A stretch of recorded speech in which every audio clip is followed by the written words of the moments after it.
Hey, folks, we're back with another episode of Three Men in Anime. Woo! Yay! These things never stop. Apparently not. Anyways, this is Peter Bowman, and as always, I'm joined by my good friends and co-hosts, Eric Carlson and Gav Leaf. How are you guys doing tonight? I'm getting by. Existing. Yes. Continuing to do so. Looking for an alternate reality. Or at least a lottery win, you know.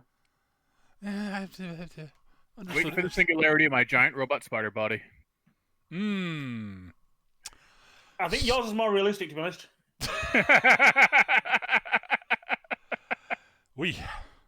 Anywho, so tonight we're talking about, actually my most recent series selection. I chose Hinamatsuri from anime from 2018, which is an adaptation of a manga by the same name, which I think has basically just ended recently. According to Wikipedia, it has ran from 2010 through 2020, so it might be actually over. Or it might not be, and I just don't know. It usually says ongoing if it's still going, but it's Wikipedia, so who the fuck knows? And we didn't read the manga because we don't do that here. That's not what this show's about. We talk about anime on this show. We talk about anime on that show. You want manga, you go and watch Weekly Manga Recap. Yeah. Nick and Chris do good work on that. Not that they've covered Hinamatsuri as far as I'm aware, but at any rate, Hinamatsuri. So this is a 12-episode show that I don't know how much of the manga it covers. There is more after the end of the series, and I know there was talk of doing another season, and then delays happened, and then it looked like it might happen at sometime early on in 2020, and then COVID. And then 2020 happened. Yeah. And then 2020 happened. Yeah. So yeah. I mean, it's not like it ends on a particularly bad note, like a cliffhanger or anything. Just no. It ends on a decent note that leaves plenty of space for more stuff. Yeah. It is very clear that there is more story to be had at the end of the series. We'll talk about the ending a little bit later. We'll talk about the ending when we get to the ending. Yeah. Because it's interesting. But so Hinamatsuri is the tale of Hina, who is a middle school age girl who randomly has ungodly psychic powers. Yeah, she does. She is not the most powerful psychic child we've covered. That title still goes to Mob. Yep. Because because literally we're not going to be able to touch Mob unless we cover Akira at some point, and even then, I'm not sure. I don't really do movies on this either. No. So, Just saying. Hina is a very powerful psychic, and she appears out of nowhere in this little sort of pod thing in the apartment of Yoshifumi Nita, who is, he's a mid-level Yakuza. Yeah. He's a gangster. Yeah. Poof, she shows up in his apartment, and she's sort of stuck in a little pod thingy, which is this sort of collapsing metal thing that has a little red button in the middle of it. So all you can see is her face. It's really very silly looking. And she's just completely blank-faced, staring at him. Yes. And he looks at it, he looks at it, goes, huh, that's new. Goes to bed. I think he's decided he's had too much to drink and is seeing things. Which, to be fair, yeah, probably. It's an understandable reaction at that moment. I've never hallucinated from alcohol, so who knows what he was doing, but he doesn't seem like the kind of guy that does that. No. No, he really doesn't. He gets drunk, and that's about it. And even not even that often. Not even that drunk. He gets pleasantly buzzed. No, he gets pretty hammered a couple of times. You have to remember the bill after they went. When he looked the whole girly bar thing. Yeah. Yeah, I forgot about the girly. That's hilarious. It is hilarious. But yeah, so he basically comes out and Hina basically asks him to push the button. He's like, I guess so. Click. And thus begins the ongoing initially undesired father-daughter relationship. Hina. Hina seems to be, I guess, sort of an exile or escapee from a program that trains psychic children to be soldiers, I guess? This is the thing. This is what we meant earlier about there's still questions to be answered because they keep mentioning the what are The they referred to? organization. The organization. Yeah. We don't know if this is extra dimensional, whether this is alien, government based, or it's just the organization. And children keep popping up in these fucking little metal eggs. Yep. 3 times Well- over the course of the show. 3 With times. psychic powers. 3 times. Anzu, the redhead, and who was the other one? Hina. Hina. And technically, there's also the supervisor. Oh yeah. But we don't see her arrive, so we don't know how she No. shows Yeah. up. She might have just taken a helicopter. Or not taking the pod because the pods look really uncomfortable. From what... After Nita got stuck in one, he was very clearly not particularly comfortable in it. Yeah. Yes, that happens. Yeah, he starts playing around with it just to see. Although what it can do. the Terminator reference is pretty great. The Terminator reference is fantastic. Anzu makes a good Terminator. Anzu might be my favorite. Anzu is my favorite. No, character. she's my favorite character in the show. Like, Yeah, She's also Easily. the best developed character, hands down. she is. This is really Anzu Matsuri, but Kinda. The thing is that Hina gets. There's a lot of. My gut feel. Okay, so here's the thing. Hina doesn't get a lot of development, kinda, sorta, dagger star. It's hard to read what's going on in Hina's head. Is the problem, yeah, and that's actually intentional. Mm-hmm. She is atypical, to say the least. I mean, Yeah. the weird thing about it is, again, going back to that whole organization thing that we're not quite sure about what's going on, is like, if you went from Hina, you'd think, oh, yeah, they are training child soldiers. She's completely detached. She clearly hasn't had an actual proper childhood, doesn't know what anything is or how to behave, and everyone's scared of her. And then Anzu shows up, who's been ordered to come back and kill Hina and is willing to do so. Yeah, I'm sticking with the child soldier thing. Just Yeah. But she's far more adjusted than Hina is. Well, Hina is traumatized very clearly. There's a couple. Hina has issues to begin with, and then she's also traumatized. And the reason we can sort of poke out reasons why she might be and what happened, sort of, but it's not clear. Hina's fairly clearly on the spectrum. yeah. We're making the show sound a lot heavier than it is. Oh yeah, as I said, This is very much a very silly gag show. Oh yes, it is absolutely loves goddamn to punch you in the heartheartstrings. It has that sort of Futurama knack for picking the exact right moment to kick you in the emotional dick. Yeah, and sometimes the Absolutely. real one. Yeah, it is simultaneously very funny and silly, but there's a real heart and a real story going on here. I don't want to play down the actual serious elements of the show by just playing it off as a comedy, because it's not just a comedy. At least in my opinion. At the same time, I don't want to make this sound much heavier and more heart punching than it is. The show is not without weight, but we're kind of selling it as like this super heavy drama. I'm not even trying to. I'm not not. trying to sell it that way. I'm just sort of explaining. Hina is. I'm just talking about that. Hina is very clear. There is tragedy in the background. Is my point, though. Sure. Yeah. And it's not on. Eric's right. It's never on screen, but it informs who Hina is, and I don't think the show is Anzu's show. It is Hina's show. It is Hina's story. We just can't see into her head, is my point. Sure, and Hina does show a lot of development. Like, she starts out being literally a blank slate, like, completely emotionally closed off, Yep. barely responds to anything, pretty much just goes, feed me, I've got psychic powers, feed me. Well, okay, so here's the thing, and I want this is my point is more. A lot of what I'm talking about is stuff that you have to infer. It's not on screen. Yeah. And that's what Yeah. I think I'd said that. I'm not sure I made that I've clear. actually got a feeling that a lot of Hina's story is actually due to come later. That I would not be surprised by. I think we're getting the first couple of issues of the manga, not the whole thing, and this is all world building and setup, because the show opens with this kick-ass fight scene featuring a redhead with immense martial arts powers, Yes. like superhuman.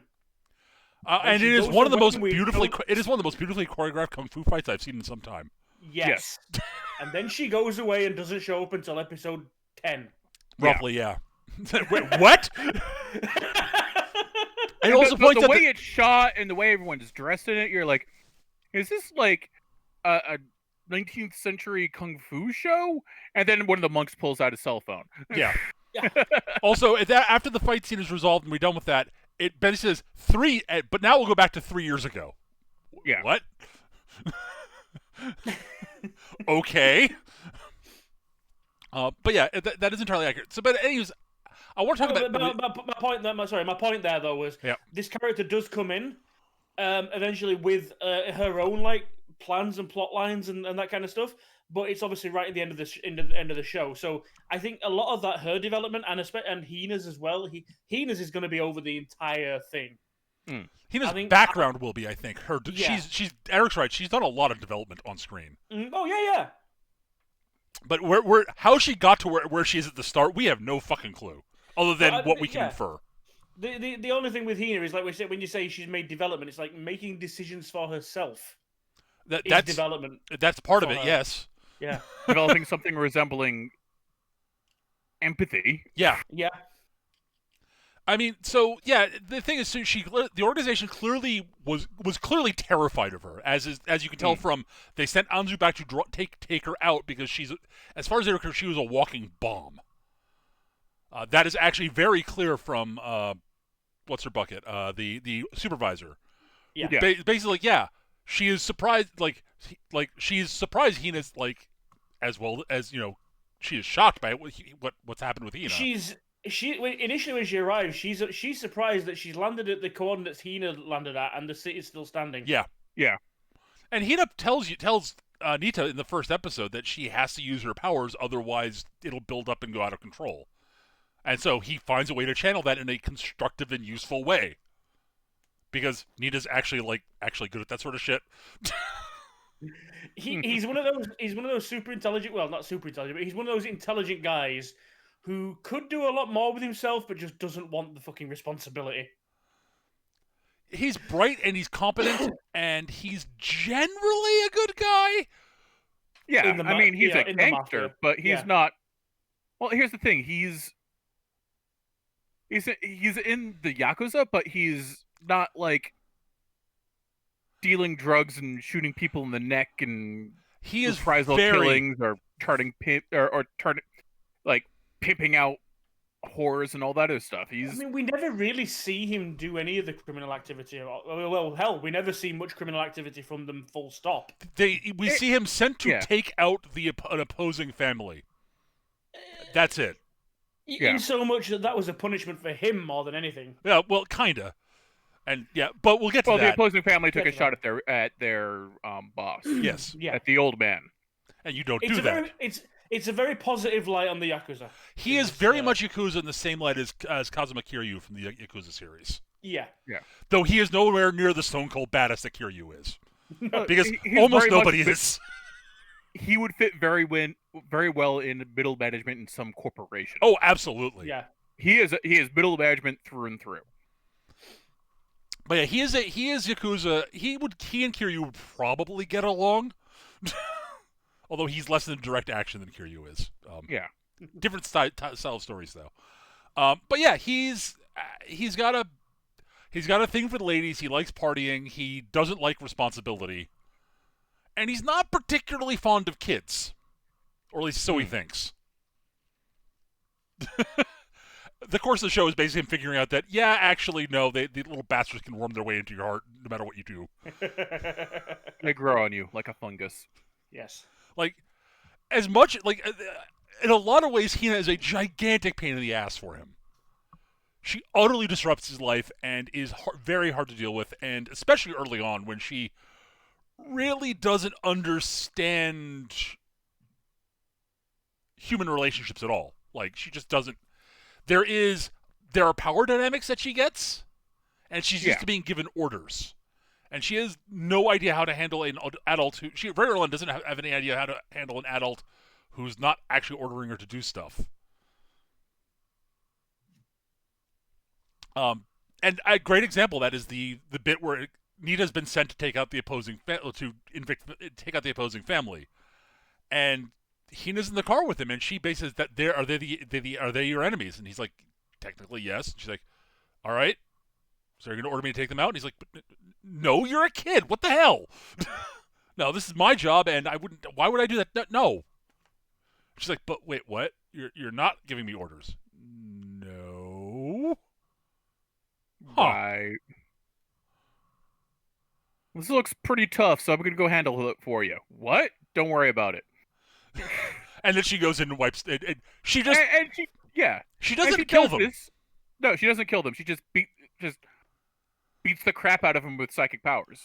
And we don't see any of it. We see people go flying out windows yelling "owie." Every single window in the building has someone fly out of it. There is yeeting on an unprecedented scale. And here's the thing: she does it because Nita bought her clothes, fed her, gave her someplace to crash, and has generally taken care of her, expecting nothing in return. Mm-hmm. Because that's what you do when a naked 12-year-old materializes in the middle of your living room. Yeah. Well, I mean, he's Yakuza. He can't call the cops. Well, there's also the fact that she did kind of blackmail him into doing it. Yeah. I mean, again, she understands power dynamics. She's a psychic. He's not. He has valuable things. He clearly really enjoys these vases he collects. So I will break one, and I will threaten to break another one. Because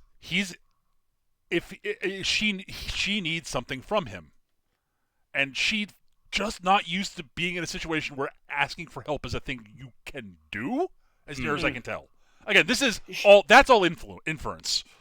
Well, she gets taken aback when he starts offering to do things, like when she's not got his arm twisted right up his back. Yeah. And he's like, "Wait, what? I didn't ask you to do that." Yeah. So? I'm having something to eat. Do you want something? Okay. She's like, "What's this? This is not protein gruel or whatever the fuck." Yeah. Oh, Lordy, getting used to actually real food is kind of hilarious. But yeah, Hina is very. As I said, I think she's fairly obviously somewhat on the spectrum, and very clearly has had a traumatic childhood. Yeah. Now, she is also a very, very funny character. She's hilarious. She is the ultimate deadpan straight man. Oh God, She's great. And she's weirdly likable over the course. She's very likable. Like I said, deadpan straight man, and also this force of chaotic absurdity. Yeah, and there's at her heart a really good kid who's just doesn't understand the way the world works. Yeah, and I really, really like that about her. They do a really good job with all the three major kid characters in the show. They're all really likable. I mean, all of the characters you spend any time with at all are great. Yeah, they are. I agree. Anzu is the member of the other child soldier who's sent back to take Hina out. And their confrontation is goddamn hilarious. Yeah, they're about to go at it, and he basically explains to them, obviously, if you have a full-on psychic battle, then you're going to destroy the town. So if you want to settle this and prove who's most powerful, you do it this way.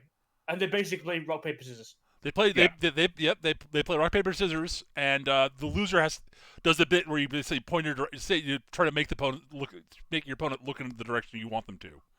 Oh my God, the faces! And so they do the point, and then they use their psychic power to try to force the opponent to look the way. Yeah. And Anzu wins the first 2 rounds of rock paper scissors and cannot move Hina, and then Hina wins the round. And almost breaks Anzu's neck. Without trying. I mean, the whole bit's hilarious because Nita's like, oh no, as leading up to it, like, hey, we're gonna do this, and Hina's like, why? Ikaru for dinner. I will do this thing. Now, Why would I will say that Hikaru for dinner. You're a weakling. Yeah. Now, the thing is, when I say that she almost breaks her neck, I'm talking about in the comedic cartoon sense. Yeah. It is Yeah, well, very yeah. clear. It's a case of, like, Anzu wins 3 in a row and keeps trying to move Hina's face. Hina's head. And it shows the psychic force being exerted because Hina's, like, doing the fucking wind tunnel effect with the lips and Oh, it's amazing. Oh, yeah. It's amazing the work they did. But she's not budging at all, and she's getting more and more frustrated. And then Hina gets a go. She's like, "Fine, you're not going to be able to." And she goes, "Look, that way." You just hear. Even better than that, you get the wind tunnel on Anzu's face, and then suddenly everything just sort of snaps into place. Yeah. The bank of the river they're standing on explodes, and as he goes, "Ow, ow, ow, ow," falls over. And so, Anzu basically takes some of Hina's hair. They say, "Yep, I'll just sort of claim I killed you," and to go back. And basically, she'd crash for a night at their place. And Nita did her laundry of the clothes she nicked from some biker gang. The whole episode where she's trying to find Hina is hilarious. But she shows up, does the whole Terminator thing where she does the Terminator pose, rises up in front of a Japanese biker gang, and steals their clothes. Steals her clothes, which are oversized on her, but incredibly adorable. Yeah. Anzu's goddamn adorable. Like, holy cow. Anzu's fucking great. She's also, like, she's got a massive fucking Vegeta complex. Oh, yeah, she's she does. Absolutely desperate that no one finds out that she's not a hard ass. She is, at least to start off with, she is like, I'm this badass soldier person. No, I don't want freebie handouts. She's got a lot of pride. Yes. She does. And unfortunately her little ball thingy got washed and short circuited and she can't go back. And she's already said that she's gonna fake Hina's death and they'll never see each other again. And yeah, oops. So she can't go back to Nita and sort of say, I'm stuck here. Can you help? Like a lot of Anzu's problems would have been are caused by that bit of pride where she can't do that. Yeah. It also though leads to a lot of her growth. Oh, it does. Absolutely. Again, it leads to a bit of a dark bit in her life that with some good bits to it that leads to her being in a much better place in the long run. Mm-hmm. But it's one of the things I actually really appreciate about this show is that actually homeless people exist. It's a major plot point that Anzu falls in with the homeless community. Yep. And they teach her how to survive and how to get by and how to make small change so that she can buy a cup noodle and, and she becomes insanely thrifty as a result. Yes. The thing they go to great lengths though as well is to show its productive members of society. Even though they're homeless, everything they do is above board. Yep. They do menial labor. They sell scrap. Whatever they can. Like Anzu, we find her first homeless. She's stealing. She's shoplifting, and that's the bit that she gets risen out of to be a productive homeless member of society. Even though she's still, for the colloquial, a bum. She's still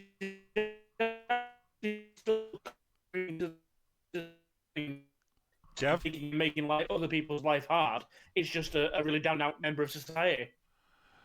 I think Gav, you just turned into a robot. Yeah. Oh, did I? Yeah. It was kind of amusing. Yeah. Sorry about that. Either way, folks. what I'm saying is she's not. They do it. It's like I said earlier. It's like a positive piece for the Yakuza. It's also a pretty positive piece for homeless people. Yeah. They're not the scum of society that are out to rob and take what they can. That's the thing. The vast majority of the homeless population really are just people down in their luck trying to get by and absolutely. trying not to cause problems. and trying to be productive members of society, even as much as they can. Yeah, no, they do a really good job. They are very clearly portrayed as people who are down on their luck. They have a lot of them do have problems, and and that are preventing them from but from getting out of the situation they're in. But they work. They form. Everyone seems to be turning into a robot. Yeah, my connection is being a little derp right now. I can see that. It might be Discord.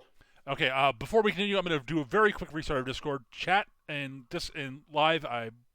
And recording. We'll be back in just a minute. This shouldn't take very long. Sorry. Yep. Oh, Discord's taking longer to shut down than it should. Huh. I think Discord's throwing a wobbly. Why are you not shut down, Discord? Maybe it is now. I apologize for those of you listening to the recording and listening live about that. This is just Discord needed update. That's great. Oh, great. Oh, wait, hang on. This should be back up shortly. I do apologize for this. There we go.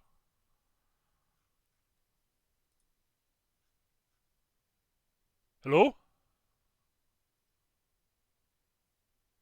Hello? Can you hear me? I can. Yay! It may be telling that Discord downloaded about 5 updates there as I reload. Yeah, that's same. Hopefully, I think Eric is restarting also. So yeah, sorry about this, folks. This is something I probably should have checked before we started recording. But hey, we're going live, everybody, or I guess recording on YouTube. I don't know. Hey, Eric, you're back. Yeah. You came back, and then my connection just exploded. So I restarted Discord. Yep. And I had like 5 updates to download. Yep. So same with Gav. So at any rate, yeah, they do a really nice job at presenting the homeless people as the homeless population as people. Yes. With their own problems and their own sort of wants and desires, and it's like, oh, good. I'm glad to see that. And just honest people trying to get by in a shit situation. For the most part, yes. The homeless population, we see that is the case, yes. Yes. It is very clearly implied that there are people that are less honest out there. Because they're talking. Nita, he's a yakuza. I'm talking about that among the sort of downtrodden homeless people, not the. Yeah. But we don't see them on screen. Is my point. And again, like the vast majority of homeless people really are just people absolutely. in shit situations Absolutely. trying to get by. Absolutely, I totally agree, and that's the point. They do a good job with that. Yes. And it's very clear they kind of all of them feel kind of bad about the fact that Anzu is in the situation is there, and they do spend time trying to find, and we find out they are spending time trying to find a way to help her get out of being homeless. Yeah. And it happens. They through the help of our Nita's bartender, the bartender, the owner of the bar Nita frequents, find her family to take her in that run a little Chinese restaurant. Yep. And they take her in, and she is. This is one base of this happens right around the time the homeless population in the town is being forced out of the park they're living in. This happens 3/4 of the way through the show. About that's less than that. It's about the halfway point. Is it the halfway point? Yeah. Okay, yeah. Anzu is with the family about as long as she's with the longer than she's with the homeless community, actually, in terms of episodes. Huh. Yeah. The homeless the homeless community seemed like such a bigger part of the show to me. Yeah. They do show up again as of course the show. So, and they do leave a big imprint on Anzu. Yeah. Like, she is shocked at the prices of the Chinese restaurant, which are not at all expensive, but she's like, holy crap, 8,000 for beef and peppers? Like, I could buy so many cup noodles with that. Yeah. Like they're doing the dishes later on, and they start throwing out the chopsticks. She says, "Hey, you can reuse those." No, we'll just buy some more. Oh, So Oh, they're okay. not meant for that. And she explains that Yeah. she was taught by one of the guys there that you reuse the chopsticks if you watch them. They're like, and they'd just given her a lecture about how like the lessons that she learned from these people will live on in her, and they're like, Yeah. yeah, and we're gonna have to unteach some of these. I think, unfortunately, more of these than I think, Then we're comfortable with. Yeah. It's like I feel a little bad about that because these people clearly meant the world to her, and understandably because they really did seem to take care of her the best they could. No, seriously, Anzu's story is legitimately like just beautifully done, and it's a bit of a tearjerker at moments, but It's where most of the heart punching comes in, yes, honestly, and it's very sweet. And Anzu's just like this, like little dynamo go-getter, yes, and just turns out goes from like this like prideful, hot-headed little antagonist to just the sweetest person on the show. yes. Oh my god, the weekend she spends with Nita is hilarious. Yes. Because Nita is so used to Hina. And is where it's a struggle to get Hina to do anything. Yes. Because Hina and Anzu are Anzu is is much better developed emotionally because she's better at reading.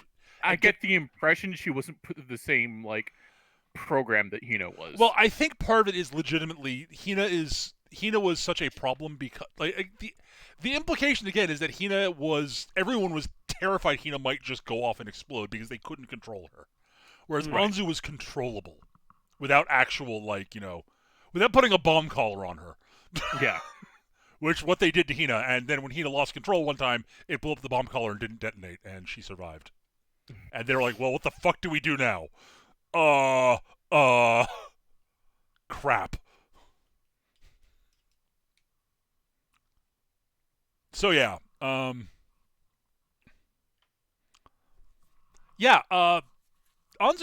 So yeah, God, I love Anzu's little story. It's great. The other of the kids is Hitomi, who is the other utter sweetheart on the show. Yes. I don't know whether I'm jealous of Hitomi or feel absolutely sorry for her. Yes. The answer is yes. Yes. Hitomi has one big problem. She can't say no. Yeah. She is one of those people who likes help. She loves helping people and she just can't say no to people when they ask her for something. She is also preternaturally talented. Yes, she is good at everything she turns her hands to. And if she's not, will work super hard at it to be good.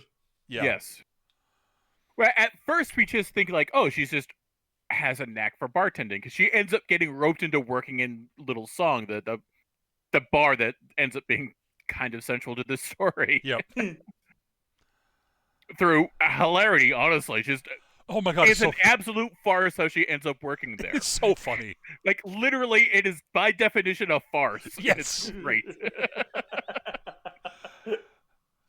And it turns out she's a natural at being a bartender.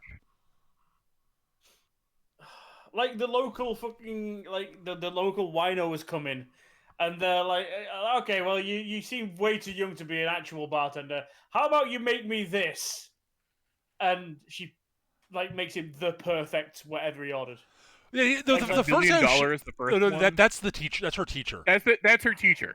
Who threw the local lush.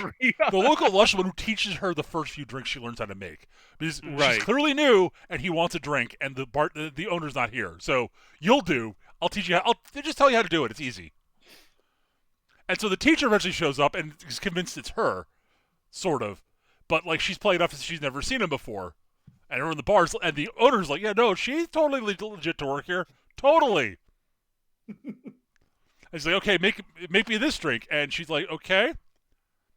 She's not what she's heard before, but she looks it up and makes it, and it's absolutely perfect. And then he does test her on a couple other ones. Everyone she makes is just perfection. He's like, okay, yeah, not even just like the mix, but of the technique as well. Yeah. And it's like, wow, yeah, you must have been mixing drinks for like 20 years. She's 12. There is no way a middle schooler could be this good at mixing drinks. It's physically impossible. The degree of like self-deluded like mental gymnastics he goes through to convince himself that it's not her. That's not Hitomi. Because if it's Hitomi, that would cause all sorts of problems, honestly. Yeah. So obviously it's not. Right. It would probably get him in trouble. Also, Hitomi so the big thing is, one of the things it does establish is the relationship between Hitomi and Utako, the owner. Yeah. And Utaku basically blackmails her into staying on and working for her. And I say by basically, I mean she blackmails her to stay on and working for her. Now, Hitomi does a really clever bit to basically, counter it. And then Utaku is just, being an adult, manipulates her a bit further and, gets her to delete her evidence. And, oops. So, by the way, Utako is, for the most part, kind of a terrible person. Yeah, she's easily the worst person in the show. But she does a few things here and there that make you realize that, like almost everybody, there's more to her than just what, she's a complex character. Yeah. Yeah, for a chunk of the show, Nita's very much interested in her and wants to date her, and then he eventually gets to know her, but is like, yeah, I'm really glad we didn't actually go on a date. That's actually they go on one date, and she shuts him down, and he sort of does the math, like, huh? No, this is I dodged a bullet. This is the right thing. Whew. Okay, okay, yeah, she's less of a nice person than I thought she was. And I'm a nicer person than I thought I was, apparently. Fuck. But yeah, Hitomi basically just shenanigans keep happening where her inability to say no gets her more and more, eventually starts getting her more and more alternate jobs. And ends up her leaving home and living on her own, and basically working her into just exhaustion. Yeah, well, I mean, this again is Hitomi again. Not Hitomi, sorry. Utako again twisting her arm, and like basically she realizes that she's having trouble with her mum, because her mum's like, "Where are you staying out all night? You're doing things that teenage girls shouldn't be doing, aren't you?" And thinks she's doing something perverse and hanging out with older men and all that kind of stuff. And Hitomi won't tell her until she breaks. She goes, "Fine, okay. I've been working a job at a bar through the night." And her mum's like, "Tell me, if you're not going to tell me the truth, then just get out." And this is the first time that this thing has come up. Like, her classmates, like, notice her going into the bar. And then the teacher going in after her a few minutes later, they're like, are they having what's going on? Are they having an affair? We must find out! And they find out another farce happens. But Utako realizes that she might be losing her, the best barmaid she's ever had. So she again convinces her and strong arms her and almost blackmails her into getting an apartment. But this being Utako, like, she asks Nita for help because he happens to have, the Yakuza have an estate agent on their books, and she gets the cheapest apartment they have, which is this fucking corner penthouse ridiculous thing. And she gets it and Hitomi gets it at half price. Yeah, it's still furnished ridiculous and amount everything. of money. And she's like, I can't afford this, and Utako's like, you've got to take this because a fully furnished place like this quality at that price, you can't turn it down. Like, I couldn't turn this down. But she's very clear she wants to live she's living vicariously through Hitomi to some degree. Yes. It's like, if at your age, I totally would have done this because you're a terrible person and Don't think about consequences. No. But yeah, it's because of this, Hitomi ends up taking on like a second job from the third job and a fourth job, and a third and a fourth and a fifth. She ends up working for several corporations, and like it ends up being like the point, like the head of the corporation, when they finally meet her mom, like tell her because she throws a party and she's like, okay, I'll have. Well, again, Utaku twists her arm into throwing a party, and Hitomi's like, wait, no, this is brilliant. I'll get it. Everyone will be there, and I'll bring my mom. She'll freak out, and I'll get to go home. It's perfect. Mom, why aren't you freaking out? Mom starts having a conversation with some of the guys. Well, rather, sorry, she tries to make a point of it. Says, "Oh, hi, Mom." And this being Japan, everyone gets up and walks over to her and starts congratulating on how a mature and capable young woman that Hitomi is turning out to be. Here's my business card, and she's looking. It's like, she's in middle school. How has she got all these contacts? This is ridiculous. So yeah, like Hitomi, I'm sorry, never should have gotten in your way. You're clearly sitting here networking, making these great connections, and now you get to just have your pick of the litter of all these amazing jobs. You have this more figured out than I ever could have thought. You have this more figured out than I ever could. Congratulations. Just remember your mom, and I'm always there if you need me. And she's like, Mom, yell at me and drag me home, please. Because she was having a normal childhood, but her mom's not entirely wrong. Like holy crap! Like the number of opportunities she will have going forward if she can survive this. Yeah. Yes. No, if she can survive this. Like, dear Lord, it's one of those. I'm not sure. It's like one of those. I feel horrible for her, but dear Lord, she's got she might if she gets through this, she will have major opportunities. But like she's got this huge resume building up, not just in work, but in at school as well. Because again, she can't say no. There's one bit where so she ends up on the student council, becoming secretary because Hina decides to run for student council president because she wants to be able to nap in class and have food that doesn't suck. Hina wants to take over the school. Basically, she's heard that the student council basically get to rule everything. And there is a great line from the crowd. She's like, "What's she talking about? She think this is like a manga or something?" So good. So good. And she has this great policy speech that a Yakuza lawyer writes for her. Yeah, because she basically talks to Nina about this, and Nina basically sort of looking distracted. Like the old man asks him about that. He's like, "Oh, this is what's going on." The old man's like, "Right, we're getting our best lawyer on this," and Nina's like, "What? What?" Because you have to support your daughter in everything she does. We're going to help her out. The thing is, she's going to be terrible at it. This lawyer looks into it and realizes that actually, the school have got a pretty bum deal with their meal provider for school lunches. So if you switch to this provider, you'll save money and the food will be much better. And a fucking study into sleep and education versus giving students rest time at school, and she's going through all this, and like this is where the line comes from. Teachers are like, I mean, she's making some great points, and it's way outside the purview of student council president. I mean, she can't even run for president. She's a first year. Yeah. So she wins becomes the student council secretary because she wins, but she can't be president. Yeah.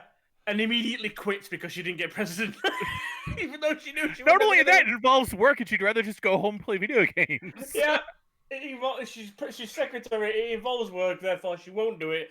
Therefore, Hitomi came in to. She goes in and let them know that where he is. And they're like, "Say, well, could you help us?" And she's like, "Okay, yeah, sure," because they assume that she's Nita. Yeah, they assume that she's Hina, right. And before you know it, she's like, but guys, I'm actually Hitomi. Hina's at home at the end of the meeting. So, oh, well, you're secretary now. You're much better at than their last one. but I don't want to be here. I didn't run because I don't want to be at student council. 3 jobs, please. Oh my god. Oh, and I've just realized as well. I've just been looking because it popped up. You know who voices Hitomi? Who? No. Maple. Yes. Of course. Oh, God, I love Hitomi. Hitomi is probably a funnier character than Anzu. Yeah. Oh my god, Hitomi's facial expressions. Yes. Oh my god. Because she's also like a fundamentally nervous person. So yes. She just every time something goes wrong, she has her outtakes are amazing. Oh yes. My god, they're great. Oh my god, they're so good. Oh my god. So yeah, the last sort of character, there are a bunch of sort of side characters we're introduced to that aren't like I don't want to go into too deeply. But the last one I don't want to talk about is Mao, the last of the people, the kids with psychic powers. Right. Who is basically, so the supervisor comes to, one of the supervisors comes to figure out what's going on. Anzu's gone. They assume that she's dead, that Hina killed her, and to see what wreckage Hina's little level on Tokyo. Tokyo's fine. Anzu, what's going? Oh, Anzu's alive. What the hell's going on? I don't know. What do you want, supervisor? Well, I've been sent here to figure out what to do about Hina. The supervisor's clearly terrified about all of this. Yes. It's clear that A, Anzu's not dead, Hina's not dead, and the city's intact, so everything is not going the way it's supposed to. Or the way so they end up trailing Hina with his checklist. Is like, okay, show concern for others. I got this dog from the shelter and put it out in the rain, and it'll be so sad, and Hina will just walk right by it.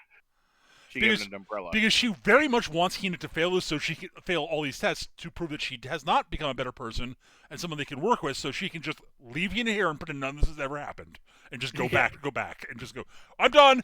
Because if Hina passes the I'm now actually human checklist, then she has to bring Hina back in, and she is abjectly terrified of trying to do that. So she's like, Hina will clearly fail this. And wait, she's like talking to people and like following the rules. Like she gets to a crosswalk and like without anyone giving her orders to stop or anything, she just stops at the light and waits for it to change and crosses at the appropriate time instead of walking in the traffic and smacking trucks out of the way, which is what she assumed Hina would do. And then there's the dog thing, and Hina like, she walked by the dog and she went and got the umbrella to put over the dog to make sure it doesn't get wet in the rain, and she petted it and then she went off to go find someone to go report the missing dog. God damn it. The best part is that during this whole time, Hina's on crutches with a broken leg, and she asks Anzu, how did that happen? Oh, Nita did that. He picked up her and swung around. What is this alpha predator? And we see this happen because they're both really happy. I forget why. So it's a big sort of pick up and swing. It's really sweet, like picks her up and swings her around like your dad does with the kid kind of thing. Except Nita's not really paying attention to where it's going. It smashes Hina's ankle into a pillar. Yeah, and it's entirely the kind of accident you'd expect from this kind of thing. Yeah.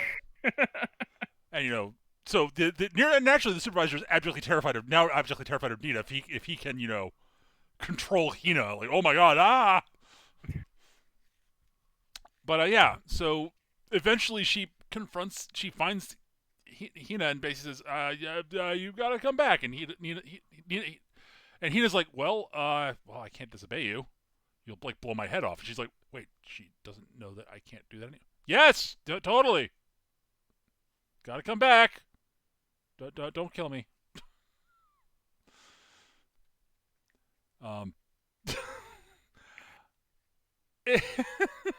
So she tells Nita about this, and it takes her a while to get to it because she really doesn't want to go, but she thinks her head will explode otherwise. And like there's a bunch of stuff she tries to tell Nita, and Nita's like trying to figure out what's going on. Why is Hina floating in midair in the fetal position, spinning around? Like, okay, what's going on? Because it's hard to read Hina because her facial expressions rarely change that much, and she's not very good at emoting at all. So... And she's very bad at explaining what's going on in her head. Yeah. And like these emotion things are very difficult for her to explain. She doesn't have the vocabulary for it, really. Yeah. But eventually Eventually Nita works it out, and it's like, okay, well, you're really gonna go? Yeah, I have to. Okay, well, let's take you out for dinner and have a good time and do all these other things. And it's kind of sad. And he takes her to the drop-off point, and he drives off and goes to a using how she's not going to be in his life anymore. It seems very sad. He drives off to some sort of store. We don't really see what kind it is. And goes up to the supervisor. Okay, so pull out your ball. Oh yeah, I lost that. What do you mean you lost it? Flashes back to Nita, getting frustrated and throwing it out the window. So you don't have the ball. Nope. Well, I can't bring you back without it, so I guess go back to Nita. Oh, okay. And she goes back, and the whole time she's going past, I bet he's going to be really excited, and he's going to be really happy, and that's going to be really cool. She comes in, and this big banner that says "No More Hina," and there is like, he's got party poppers and Groucho Marx glasses and everything. Bottle of champagne open. And the one thing she says is... Not cool. Because she kind of does understand Nita. Yeah. And it's very clear. It's less that it's that he's like super happy.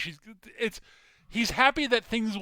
He's sort of kind of happy that he'll be able to go back to having the way his life was before. It's complicated. It's complicated. He's dealing with it by pretending, because he's clearly very fond of Hina at this point, even though he sucks at expressing it too. Yes. But he's dealing with it by pretending that he's happy. Clearly, that was the right thing to do. Yes, I get to have my life back. Yep, that was so much better without this girl that made my humdrum life useful. And I'm sorry, Hina. It's so good. Also, the supervisor gets stuck here too because her ball got wet also. Yes. Apparently you can't get these things wet. Yeah, apparently that doesn't work. Major design flaw. Yep. Momo has been sent out so the supervisor calls back to get someone to come deliver some balls so that they can go back. And Momo show up. Momo's excited. She'll get to see Anzu and Hina again because they're her best friends. Like, Momo is the one person... Mao, not Momo. Mao's the one person we've seen who's connected to the organization who's legitimately excited to see Hina. Yes.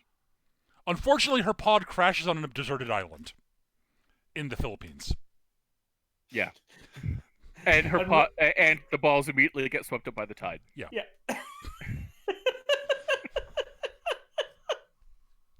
So she's stuck on a deserted island for, like, months. Why we never get a scene of the supervisor, like, looking at her fucking calendar, like, saying, where the fuck is she? Well, the supervisor's got a dog to take care of, so, you know. Yeah. Because she adopts the dog, because Anzu's not going to take it in, and, like, the supervisor feels... Yeah, Anzu can't take it in. You can't have a dog in a restaurant. That's ridiculous. As far as Anzu's concerned. Yes. I've been in several restaurants where the owners did, in fact, own very well-behaved dogs. Yes. Well, she doesn't want to bring an extra mouth in to feed to the family because, you know, that would be wrong. Ask for extra They're mouth. already spending so much money taking care of me. I mean, it's like hundreds of yen a day to feed me. That's ridiculous. I'm 100% certain the family would be totally cool with her having a pet. The family would actually be pretty ecstatic about it, I'm pretty sure. Yeah. I bet those two old folks would be like, oh, cool, a dog. I always wanted a dog, but I just never, like, found the time to go adopt one.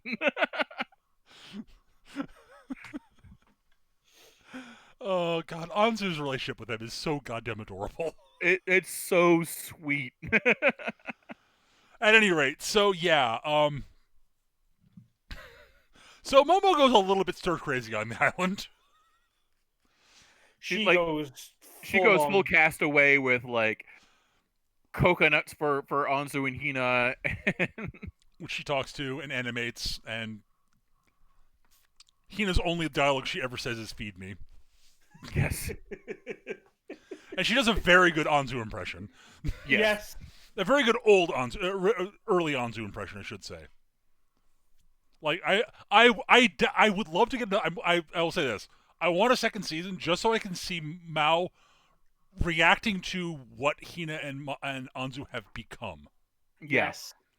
because Absolutely. they are different people now, and I think she will be simultaneously freaked out and delighted by it. Is my gut feeling. Yeah. Because Anzu is much easier to get along. Like, you can actually interact with Hina now. Yep. She'll like talk to you, Yep. and she might actually understand what you're talking about. At any rate, yeah. So she gets stuck in the island for a while. Eventually, months later, she just said, "Screw it. These are just coconuts. This is idiotic. I'm building a raft and leaving." And ends up in China. It just takes a number of months to decide that, to be fair. Yes. Yeah. I mean, it took her 4 days to figure out that clothes might be an idea. Yeah. On a tropical island with no fucking shade. Yeah.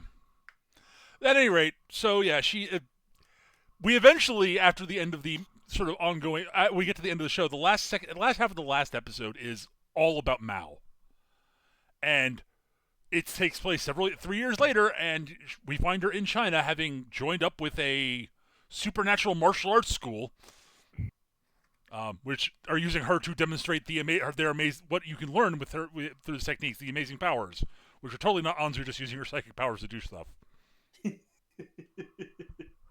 And one of Hina's associates that she ran into, very briefly, Nita kicks Hina out briefly. And so Nita's, quote, Hina's, quote, on the streets. Well, I've seen this. This has happened to me. It's like, you get kicked out. The idea is you come back in an hour and apologize. Everyone has a chat about what happened, and everything's better. Except because it's Hina, it goes on for like 4 days. Right. So she goes out and ends up, like, Anzu finds out that she's been kicked out and takes her in, and she drives Anzu insane in like a day. Anzu's in the homeless community at this point. Right. And Anzu's like, "Oh my God, Hina, all you do is lie around and eat my food." No, I'm kicking you out. Any idea how much this shit costs? How hard I have to work to buy one of these, and you ate 5. That's it. My generosity can only go so far. Out. Oh, okay. I need food. I need money for food. And she eventually starts, like, she sees a musical group, a rock band, busking on the streets. And Hina has the idea, well, what can I do? I guess I can fake magic with my psychic powers, because she's seen people doing magic on TV. So she does her own little street show and gets a big crowd. And instead of getting upset about, like, the whole thing, the rock band says, what if we team up? And they pull in even bigger crowds than either of them do on their own. Right. And it's great. And Hina eventually realizes that she can actually just go home, maybe. And maybe that's the right thing to do. And part of it is, like, Nita's like, so it goes to the bar. It's like, so I kicked her out, and it's been a couple days. And I'm sure she's doing fine on her own, because he hasn't told everyone that she's psychic. But clearly, yeah, she's fine on her own, right? That's right? Go get her. Okay. Yeah, everyone at the bar's like, "Oh my God, you asshole!" And he's like, "What? Oh fuck." Even Otako's like, yeah, she's like, "You're an asshole. Go get that kid." I mean, it's not Otaku that gets him to go. It's his subordinate in the Yakuza who's there. Is like, dude. Yeah. What the fuck, man? It's like, oh yeah, I'll go get her. But yeah, so she goes back eventually, and like the scene where she's trying to convince him to let her back in is kind of adorable, because the whole thing she's doing is trying to get enough money to buy him a replacement face for the one she broke, which is what pissed him off. Right. And he's like, and she eventually gets enough from busking to do it, and she presents it to him, and he's like, "This is a cheap face and not very great, but yeah, okay, just get in, kid." And he doesn't say that out loud. That you get to hear his inner dialogue, inner monologue. Yeah, but he's like, "All right, well, thanks," and he goes and opens the door and walks in, and he's just sort of sitting there. And he's like, "Are you coming?"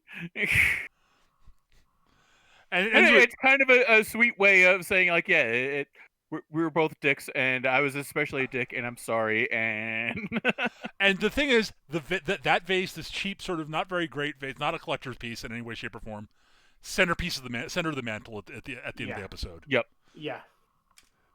This is like, and you see it in the background repeatedly during the rest of the show. Yep. It's clearly really important to him, even though it, by his own account, it is an ugly, cheap ass face. Yes. But like, it is something. It is the fact that Hina thought to do that at all. Yeah. Like, holy crap.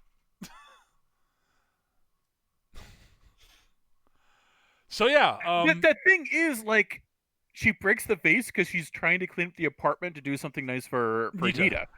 And she sucks at cleaning. Even with all her psychic powers, she just keeps on fucking shit up. She basically ruins the apartment. Yeah. It's a fucking disaster by the time Nita walks in. Well, it's one of those situations where the vase starts to fall, she catches it, no problem with the powers. Then something else starts to go, so she reaches out and grabs that with the powers, forgetting about the vase, which then falls and smashes. And she's just like, crap. Oh.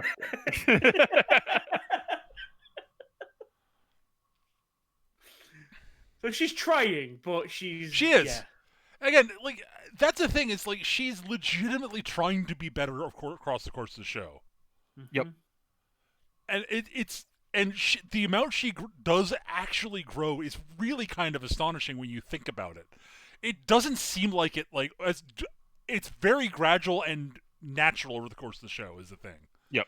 So it doesn't seem like it at first, but then you think back to the way she was in episode 1 and then what she's like in episode 12, and you're like, no, she's changed a lot, actually. Yeah, and they make a point of throwing it in stark relief by having the supervisor come in with the checklist, and it's like, and you sort of, no, she's right. Yeah, wow, well done, show. I hadn't really noticed, but she has changed and grown a lot.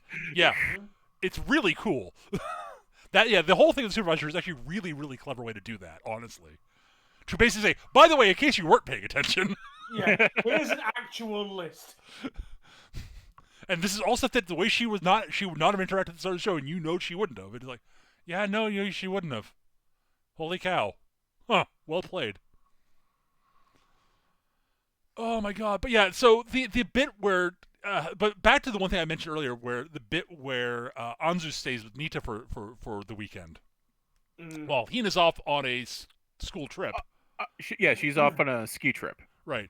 And Anzu's adopted parents are off at a hot spring, and Anzu's like, I didn't want to get in their way. I wanted them to have time to spend by themselves. Because Nita's like, why didn't you go with them? And she's like, well, I kind of wanted them to spend time with themselves. And Nita's like, oh my god, that's sweet. No, don't trust her. She's a kid. Kids are evil. She's like 13. She's the same age as Hina. They are terrible, selfish little monsters. I should know. I used to be one, and I'm raising one right now. And Anzu's like really excited to learn about like Nita's like different cleaning techniques and really wants to help and just volunteers to help out and because it turns out Nita is like very fastidious and is very good at cleaning. He's also a phenomenal cook, it turns out. Like, he's a legitimately really good cook. Because like there's a great scene where he goes back to his home with Hina because his mom calls and Hina answers the phone. And you find out that like neither her mom or her sister are actually particularly good at his mom or her sister are particularly good at cooking. And like they're like, hey, why don't you cook something for us? He's like, why should I cook? I'm here, your guest. Oh, I guess your sister will have to cook. Okay, fine, I'll cook.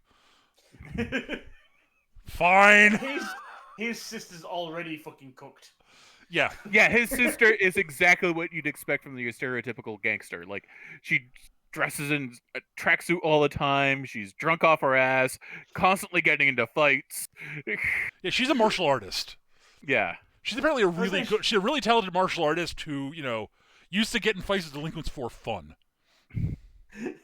Plus, you gotta try out those illegal moves. Yeah. You should. Well, there's a line later on where Hina is trying to do something nice and throw a party as a surprise for Nita, and she calls anyone that knows him to try and find out what she should do, and she ends up calling her sister, and the sister's like, "Well, it's obvious. You just buy alcohol and you have a drink. That's what people do to celebrate." Because I've noticed you're always drinking. I'm always celebrating.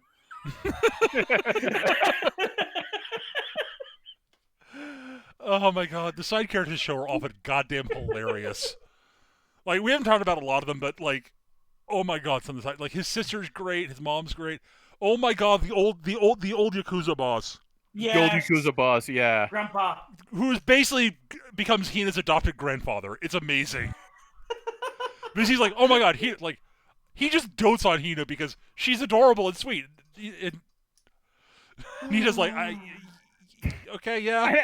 I'd almost gang war happens. That almost gets Nita killed because he's there visiting the boss in the hospital with Hina, and Hina's like, and so I wanted to talk to you about possibly choosing successor. I've been campaigning on behalf of your lieutenant to be your successor because, he's already got the organizational skills. And Hina just pipes up, "You should make Nita the boss." Okay, I'll make Nita the boss. And so Nita's like second the guy who's like his subordinate. It's like, oh my god, I have to inform the lieutenant about all of this. Fuck that guy, by the way. If anybody in this show, fuck that guy in particular. Just for this, honestly. For this one thing, yes. Well, no, for this and teaching fucking Anzu how to gamble. Right. Right, yeah. He's kind of a dick, actually. So yeah, and somehow Anzu comes through that fine in the end because fucking Anzu, because Anzu's goddamn because Anzu's too goddamn pure for this world. Jesus Christ. She goes for an entire gambling addiction story arc in the afternoon. And comes out as stronger in the end because it's goddamn Anzu. But yeah, and I think Hitomi ended up winning more money than anybody at the track that day because it's Hitomi because she's naturally gifted about picking fucking winners, whereas Anzu is picking them based on the odds and just going, well, she's not always picking the highest one, but she's like, well, I'd like this much, so if I put this much on and bet on that one, I would win this much. Yeah, but it's an outsider. Yeah, but that's how much I'd win. Okay, and it pays off. The first race, it works, and she triples her money, if not more. Was it 9 to 1 or something she got? So this is 10 times her money. And at that point, she should have just fucking cut. If she had stopped, if she had quit when she was ahead, she'd be able to get the gift she wanted to get for her. The whole thing was parents wanted purposes. Basically, her adopted family had given her basically, some basically New Year's money. I think basically an allowance. It was an allowance, yeah. And said, go out, have some fun. And she's like, what do I do? And she runs into Hitomi and is like, Hitomi's like, oh, well, okay, here's some things you can do for fun. And Anzu's like, but I could do, we could go bowling, but couldn't we just do that effectively in the park with some sticks and rocks? And Hitomi's like, oh my god. Okay, we could go have coffee. Oh, we could just make coffee at home and be cheaper. Oh my god. Okay. We could do this. But isn't that really expensive? Okay. And so Anzu Hitomi, being the ever practical and good kid that she is, basically sort of talks with Anzu about it. And Anzu basically realized that what Anzu wants to do is she wants to spend the money on a gift for her adopted parents because they've done so much for her. And that's what actually would make her happy. And Hitomi's like, okay, well, let's go to a store and see if we can find something that they'd like. And so she eventually finds this neck massager because they get very stiff working at the restaurant all day, and a neck massager would be and it's a really thoughtful gift idea, but she doesn't have quite enough for it. And Hitomi's like, well, I can easily chip in to cover that because I can cover the difference. It's not a big deal. And the lieutenant shows up at this point, and it's like, not the lieutenant, the I can't remember his name, but I can't remember his name either. It's not important. The underling. Sabu. Let's call him the underling. Sabu. Yeah, Sabu. Yeah. Sabu shows up and is like, oh, hey, no, you can't do it. No. If it's not by your own sweat, then it's not quite the right type of gift. And this plays entirely into the way Anzu thinks. Yep. And Hitomi's like, oh my god, no. And he's basically just, and he suggests going to the horse track to make up the difference. And yeah, he's like, if you don't have enough money, it's easy. You just make more. Takes her to the fucking track. Yeah. And Hitomi, being the person who can't say no, doesn't say no. Despite being horrified at the idea. Yeah. Anzu loses all the money, and like she's racked with guilt about all this stuff because, like, you know, they gave her this money and she didn't do anything with it other than just lose it all. And Hitomi basically says, okay, look, what did you want for... She basically talks about it. So what did you want to... What is it that mattered most to you about the gift? And so she ends up going back and giving them, like, little sort of handwritten coupons for free neck massages whenever they want them. And it's like... Because that's exactly what... And they are so thrilled by this. Yes. It's so sweet. It's like, oh my god. And, you know, Anzu learned a lesson about gambling. Yeah.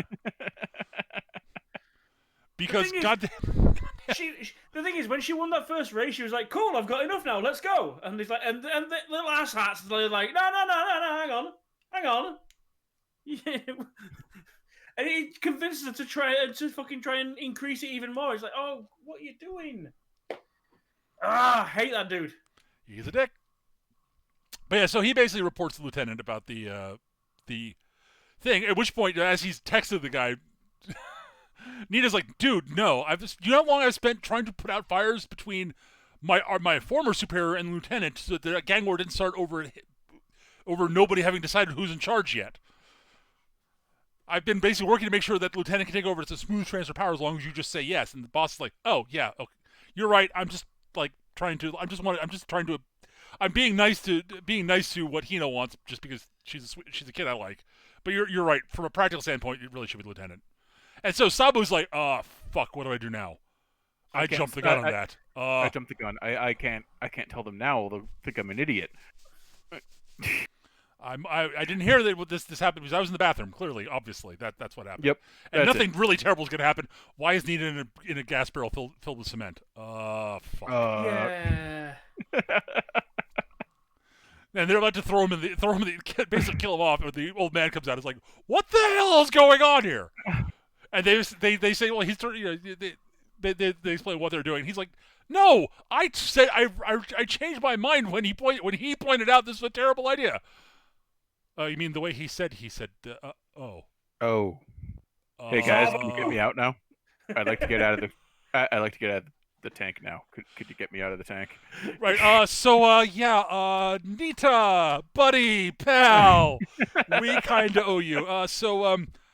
Why aren't you lieutenant's like, why don't you be my second lieutenant? My current second, when I take over, you'll be the lieutenant. You'll be in my position my second lieutenant. You don't mind giving Nita your position, right? And the guy's like, given what's just happened, no, I don't, sir.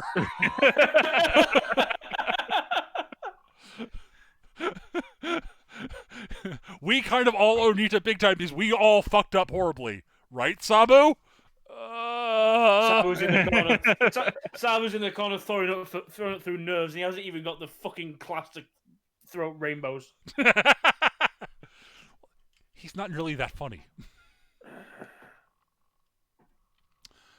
I mean, whatever faults you may have with Aqua, and she has many, she at least actually has a sense of comedic timing, unlike Sabu. Yes. And neither of them are Schmepulok, so you know. Well, few people are. Probably for the best, really. But anyways. So yeah, there's all sorts of little side stories that happen like that, of course, across these 12 episodes, and they're all basically the side stories are either sweet, heart-wrenching, or just gut-bustingly funny. Usually gut-bustingly funny. But like some of them are, it runs the gamut, and it never feels like out of left field when it does the things like the heartfelt moments. Like it feels natural because the writing's really, really good in the show. And the weird thing is as well, despite the premise and the powers and everything else, the vast majority of the stories have nothing to do with them. Yeah, they might be like superhuman level powered little girls, but the stories are about them being little girls. Yes. Yeah. They're kids, and that's what's important. That's the framing device is just the how do we get Hina here, and how do we have absurd comedy happen around her? Well, boof. Here, this is how. And now we're going to tell perfect. Now we're going to focus on the fact that they're kids. Wait, what? Every once in a while, psychic powers will show up because it's hilarious. Yes. Like when the classmate figures out Hina actually has powers and asks her to teach her them. Yes. She's still trying.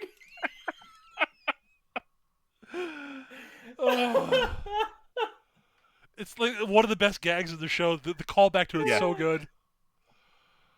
3 years later, she's still trying. But yeah, so the final chunk of the final half of the episode is Mao running into the member of the band that Hina worked with, and he's been looking for a way to try to recreate the thing he had with Hina without Hina. And first he tried to learn stage magic, and that wasn't quite right. And he saw a video of Mao doing her, quote supernatural kung fu end quote thing on TV. He's like, perfect. I learned this martial art, and that'll be perfect for what I need to do. So he goes to China to figure this out, and shenanigans ensue, and he basically gets kicked out because he's a crazy dude who's trying to talk to the chosen one, and he doesn't speak Chinese. But eventually she realized that he speaks Japanese, and wasn't Hina in Japan? And eventually she lets it on that she knows Japanese. They talk for a bit, and he lets slip mention that what he's doing, and trying to replace Hina. And she's like, "Wait, you know Hina?" And she basically shows a little training dummy thing she's got that she's made new dolls basically. Yeah. And Hina looks a lot like that. Okay, I'm going with you. What seriously? Yeah, I'll teach you. Sure, teach you what I can teach you. I can teach you the actual martial arts part of it. Can't teach you to be psychic. And yeah, so that leads to because she's leaving the martial arts order doesn't want her to leave. That's why the martial arts fight happened. And then she's got to prove herself on this training thing that she utterly clowns because she's a powerful psychic. And so she heads off to Japan to meet up with Hina and Anzu, and that's where the show ends. Yep, it was with her flying to Japan. But before that, the first half, there's actually a fairly good resolution to basically it's a case of Hina is in trouble on the mountain. They on the ski trip she gets lost, and they manage to get themselves back home okay, and Hina and Nita reunited after the trip gone bad in the hospital because she's been exposed in the elements for a while, and Nita's sort of line to her is basically, God, you scared the crap out of me with this. I'm really glad you're okay. And it's like, aw. Yeah. And that's where basically their story for the anime ends for this season. It looked, everything seems to indicate there's going to be another season at some point. Hopefully. Assuming it doesn't get canceled in the post-COVID, crush to get shit done. Yeah, I would love to get another season of this, honestly. Yeah, I would too. I am utterly fascinated to see what will happen when Mao shows up and what Hina's 3 years later. Yeah. Legit interested to see what Hina and Anzu are like after 3 years. Or maybe just see what's happening in those 3 years. Who knows? Yeah. But yeah. The show's this was a lot of fun. Yeah, I really like this show. The show is a lot of fun. It's really well animated. Holy shit, the faces. Oh my god. Yeah. Face work is incredible. So yes, I guess we'll go into final thoughts. So Eric, then Gav, then me, and then we'll wrap things up.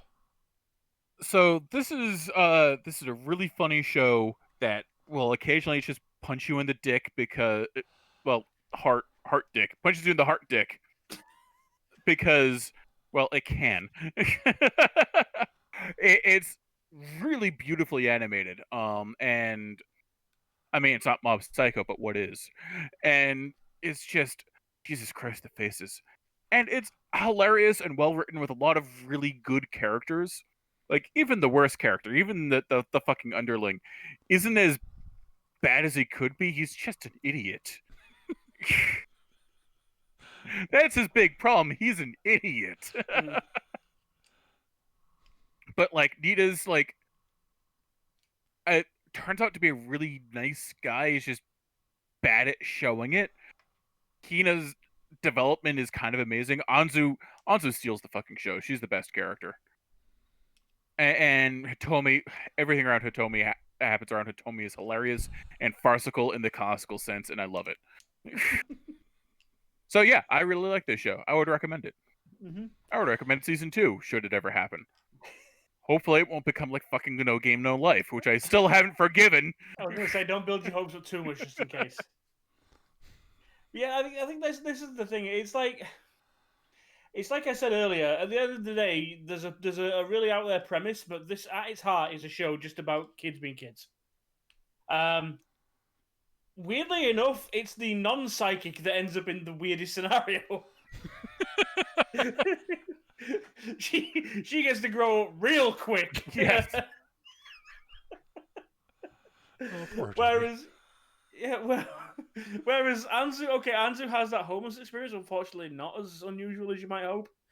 But things look up, and she finds a home, and she's actually a pretty well balanced person. In fact, better than most, because she's lost all any material ties that she may have had. She's really bottomed down to earth. And Hina, as you said, is working on it. She's quiet and withdrawn in comparison to most kids, but she's everyone knows that one quiet kid. They don't tend to have sit-loving psychic powers, but it's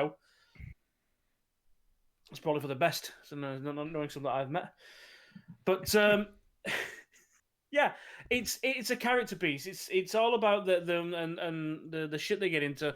The psychic powers, like I say, you're not expecting Mob Psycho here. That's not what this is about. It might sound very similar, and I even made the joke when we first revealed it last time out. It is not. They are approaching this from two completely different sides, but they do have some similarities.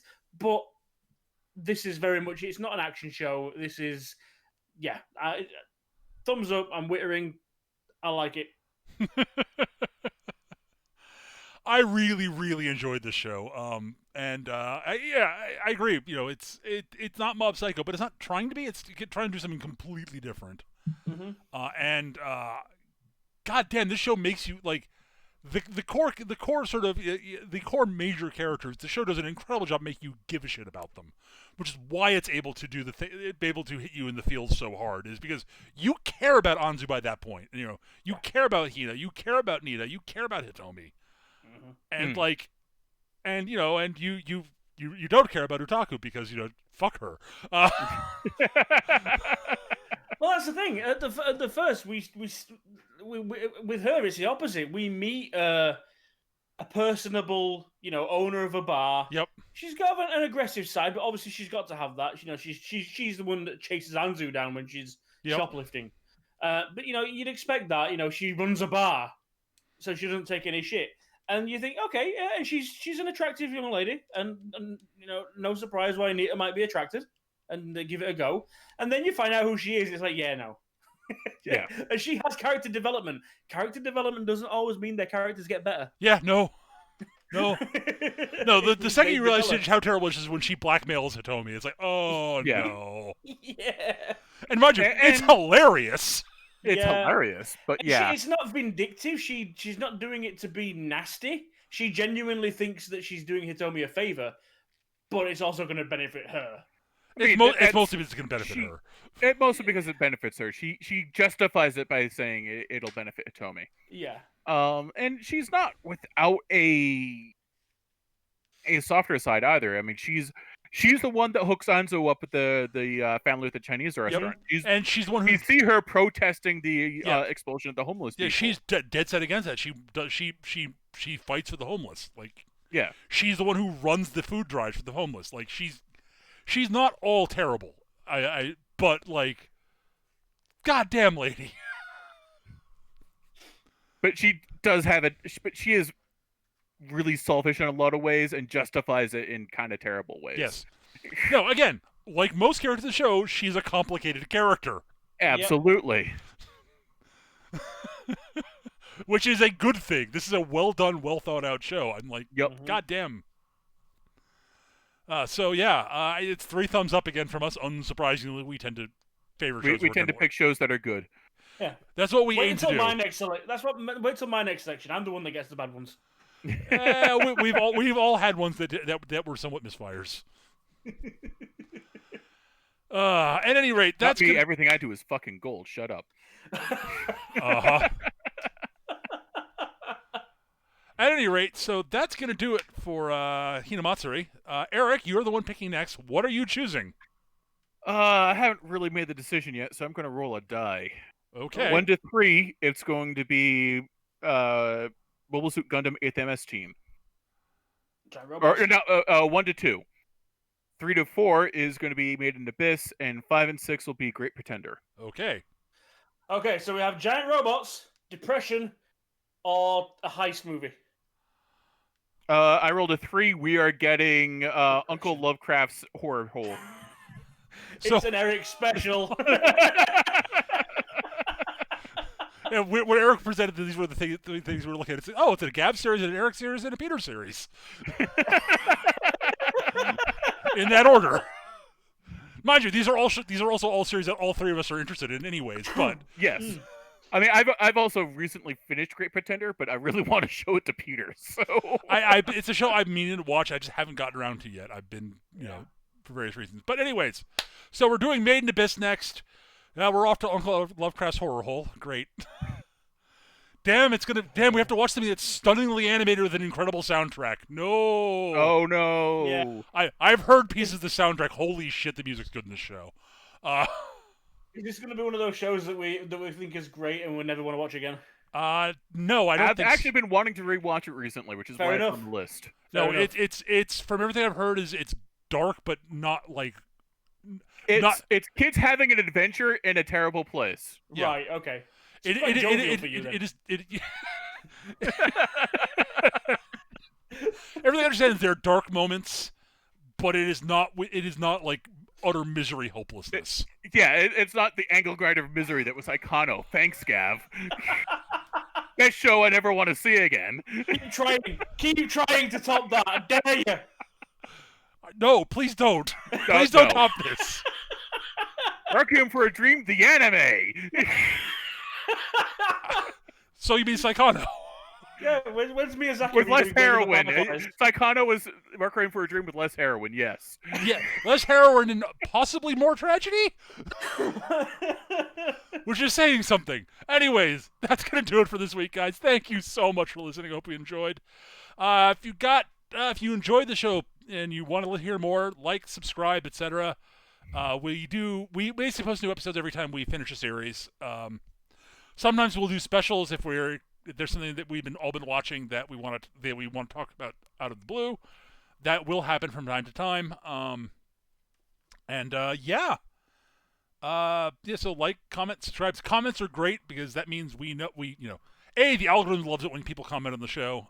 B, yeah, it's fun to see what you guys think of the show and what you guys think of the shows we're talking about. So, and I crave validation.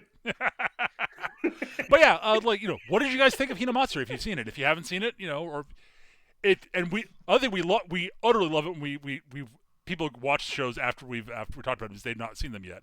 It doesn't happen that often, but when it does, it's always neat to see what people think about it. It's always pretty cool when people to hear what people say after they've seen it. Yeah. Yeah. But anyways, that's gonna do it for this week, guys. Thank you so much for watching, and we hope you had fun. And we'll be back. How long has Made in Abyss, Eric? I think it is 12 episodes in a movie, but I haven't seen the movie, and I don't know where to watch it, so we don't have to watch that. Okay, so it'll probably be 2 to 3 weeks, be my guess. That sounds about right. All right. See you guys then. Thanks for watching. Bye. Bye. Bye.